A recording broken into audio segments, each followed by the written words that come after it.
दुनिया में बहुत कम ऐसे लोग होते हैं जिन्हें उनकी कला के लिए उनके मरने के बाद भी याद किया जाता है। उनमें से एक मशहूर कलाकार श्री लियोनार्डो डा विंची हैं।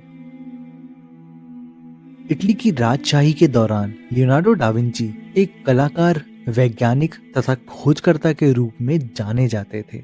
उन्हें आज तक उनकी प्रतिभा के लिए याद किया जाता है। पुरातत्ववेत्ता द्वारा उन्हें पूरे विश्व में सबसे प्रतिभाशाली व्यक्ति का दर्जा दिया गया है। लियोनार्डो डा विंची का जन्म 15 अप्रैल 1452 में इटली के विंची नामक शहर में हुआ था। असल में लियोनार्डो डा विंची में विंची शब्द उनका उपनाम नहीं है, बल्कि उनका जन्म स्थल है।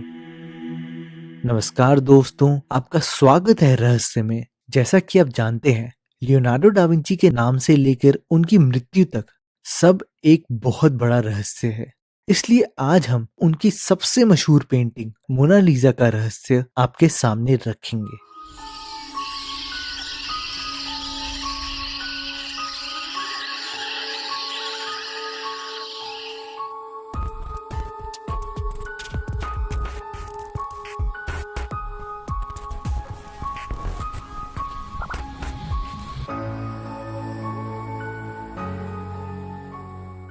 दुनिया में जो सबसे मशहूर और रहस्यमय पेंटिंग है वो है मोनालिसा पेंटिंग, जिसने दुनिया भर को सोचने पर मजबूर कर दिया है। मैं जानता हूँ मोनालिसा की पेंटिंग के बारे में सुनते ही आप लोगों के दिमाग में कई प्रश्न उत्पन्न हुए होंगे। आज हम आपको उन सभी प्रश्नों के उत्तर जरूर देंगे। माना जाता है कि अलग अलग एंगल से देखने पर मोनालिसा की स्माइल बदलती रहती है। कई जानकारों का कहना है कि उस पेंटिंग के कई राज दफन हैं और कैसे 500 साल तक किसी भी इंसान ने मोनालिसा की पेंटिंग के अंदर छुपे एलियन को नहीं पहचाना। आज हम मोनालिसा की पेंटिंग के सभी राज खोलेंगे और सभी तथ्य देखेंगे, वो भी सभी सबूतों के साथ।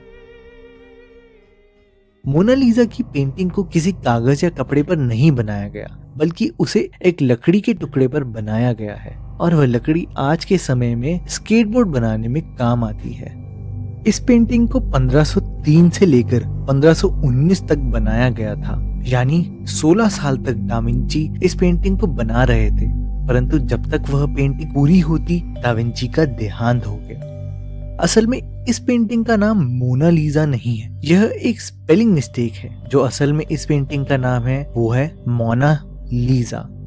इटली में मोनालिसा का अर्थ होता है माय लेडी।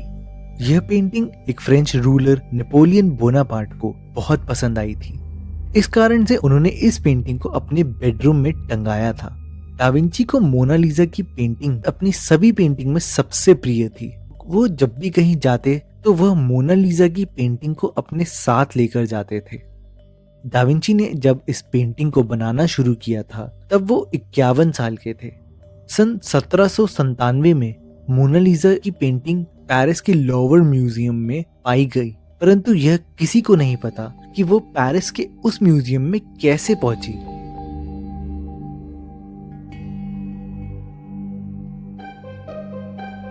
इक्कीस अगस्त 1911 में वह पेंटिंग म्यूजियम से चोरी हो गई थी।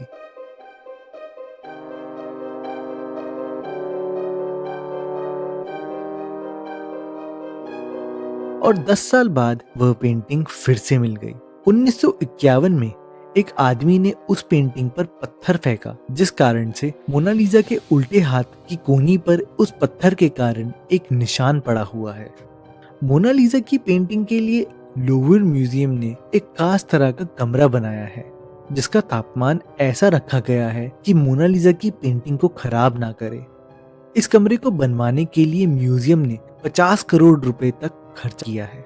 यह पेंटिंग एक बुलेट प्रूफ ग्लास के अंदर सुरक्षित रखी गई है।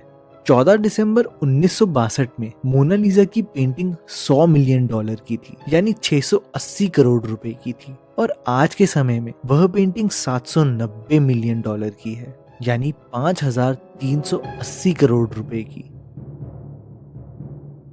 चलिए, अब आपको मोनालिसा की पेंटिंग की काफी जानकारी मिल चुकी है, तो अब हम उसका रहस्य पता लगाएंगे। डा विंची ने ये कहीं नहीं बताया है कि उस पेंटिंग में जो महिला है वह कौन है। उन्होंने अपनी किसी भी लिखी हुई रचना में से एक में भी मोनालिसा से जुड़ी एक भी सुराग नहीं बताया और ना ही कोई जिक्र किया है। फिर दोस्तों सवाल ये उठता है कि आखिर में मोनालिसा है कौन। सबसे पहले वैज्ञानिक ये कहते थे कि डाविंची ने पेंटिंग बनाते समय मदर मेरी को ध्यान में रखा होगा या शायद उसने उस पेंटिंग में अपनी माँ का चेहरा बनाने की कोशिश करी होगी। कई वैज्ञानिकों का मानना है कि डाविंची ने उस पेंटिंग में अपने आप को एक महिला के रूप में प्रदर्शित किया है, परंतु इनमें से कुछ भी सच नहीं है। अगर हम उस समय की किसी भी इंसान को देखें तो मोनालिसा की शक्ल किसी भी इंसान से नहीं मिलती है। तो आखिर में कौन है मोनालिसा? इस राज को जानने के लिए सबसे पहले हमें आपको डाविंची से जुड़ी एक अनसुनी कहानी बतानी होगी। डाविंची के एक घनिष्ठ मित्र ने उन्हें एक पत्र लिखा था जो 2005 में मिला और उस पत्र के अनुसार वह अक्टूबर 1503 में लिखा गया था। जब वह पत्र लिखा गया था उस समय डाविंची के एक दोस्त फ्रांचेस्को डेल जियाकोंडो की पेंटिंग पर काम कर रहे थे। जियाकोंडो की पत्नी का नाम था लीजा जियाकोंडो। दूसरे बेटे के जन्म और नए घर बनाने की खुशी में जियाकोंडो ने डाविंची से उसकी पत्नी लीसा की पेंटिंग बनाने के लिए कहा था। तो इस पत्र के आधार पर हमें पता चलता है कि जिस समय यह पत्र लिखा गया था उस समय डाविंची मोनालिसा की पेंटिंग पर काम कर रहे थे। पर हम यह पूरी तरह से नहीं कह सकते कि मोनालिसा की पेंटिंग लीसा जियाकोंडो की है। वैज्ञानिकों द्वारा यह कहा गया है कि लीसा के हाव भाव मोनालिसा से मिलते जुलते नहीं हैं। 2004 में एक वैज्ञानिक जिसका नाम पास्कल कॉटे था, उसने मोनालिसा की पेंटिंग को स्पेक्ट्रल लाइट टेक्नोलॉजी की हाई इंटेंसिटी लाइट और मल्टी लेंस कैमरा की मदद से पेंटिंग की कई अलग अलग लेयर्स निकाल ली और ऐसा करने पर जो पता चला उसने सारी दुनिया को हैरान कर दिया, क्योंकि उस प्रयोग से यह पता चला कि जो पेंट डाविंची ने इस्तेमाल किया था उसकी मोटाई 40 माइक्रोमीटर थी, यानी एक बाल से भी ज्यादा पतली। उस पेंटिंग में 3 परत हैं, जिसमें मोनालिसा की पेंटिंग के अंदर किसी और इंसान की पेंटिंग छुपी है। पर हैरान करने वाली बात यह है कि वह पेंटिंग लीजा कोंडो की शक्ल से बहुत मिलती जुलती है। डाविंची ने लीसा की ही शक्ल पेंटिंग में बनाई थी, परंतु डाविंची को लीसा का चेहरा खास पसंद नहीं था, जिस कारण से डाविंची ने उस पेंटिंग को और मॉडिफाई करते हुए मोनालिसा की तस्वीर उसी पेंटिंग के ऊपर बना दी। जैसा कि हमने आपको बोला था कि अलग अलग एंगल से देखने पर मोनालिसा की स्माइल बदलती रहती है। संडरलैंड यूनिवर्सिटी ने एक बार अपने वॉलंटियर्स के साथ मोनालिसा की पेंटिंग को लेकर सर्वे किया, जिसमें यह निकल के आया कि दूर से देखने पर मोनालिसा स्माइल करती हुई लगती है, परंतु जब हम केवल उसके होठों को देखते हैं तब वह दोनों कोनों से थोड़ी झुकी हुई लगती है, जिस कारण से मोनालिसा उदास लगती है। डाविंची ने इस पेंटिंग को बनाने में एक टेक्निक का इस्तेमाल किया है जिसे सुफुमोटो कहते हैं। इस टेक्निक में किसी आउटलाइन का इस्तेमाल नहीं होता और अगर आउटलाइन होती है तो उसे कई रंगों से मिला दिया जाता है।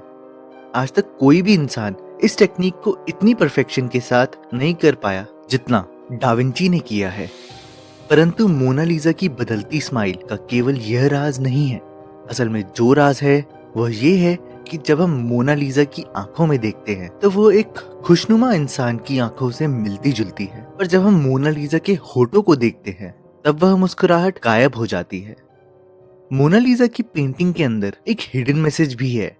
डाविंची को पेंटिंग के अंदर मैसेज को छुपाना बखूबी आता था। मोनालिसा की पेंटिंग में मोनालिसा के उल्टे हाथ की तरफ छुपा हुआ एक मैसेज है। जब अल्ट्रा हाई एंड माइक्रोस्कोप की मदद से पेंटिंग के अलग अलग भाग को बारीकी से देखा जा रहा था तब वहां कुछ अक्षर पाए गए जो डाविंची द्वारा उस पेंटिंग में लिखे गए होंगे। अगर हम उन अक्षरों को क्रोनोलॉजिकली लिखें तो वह शब्द थे ला रिस्पोस्ता सी त्रोवाकी। यह शब्द इटालियन भाषा में लिखे गए हैं, जिसका मतलब है द आंसर इज हेयर। यानी उस पेंटिंग में जो भी रहस्य था उस पर से पर्दा खुलने वाला था, क्योंकि अब हमें उस जगह का पता चल गया था जहां इस पेंटिंग का पूरा राज छिपा था।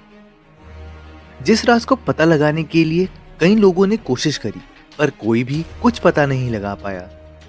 हाल ही में एक लोकप्रिय वेबसाइट पैरानॉर्मल क्रूशिबल ने दावा किया कि मोनालिसा की पेंटिंग में एलियन छुपा है। सुनने में तो दोस्तों बहुत ही अटपटा लगता है, पर एक बार इस पॉइंट को भी ध्यान से देखते हैं। अगर हम मोनालिसा की पेंटिंग की लेफ्ट साइड को मिरर से जोड़ते हैं तो हमें एक एलियन का चेहरा उस तस्वीर में मिल जाता है, जो अगर आप स्क्रीन पे देखो तो आपको दिख जाएगा। दोस्तों, सुनने में तो ये बिल्कुल ही मजाक लग रहा है, पर सबसे अहम बात यह है कि एलियन की तस्वीर हमें उस जगह पर मिलती है जहां पर डाविंची ने उत्तर होने का प्रमाण किया था।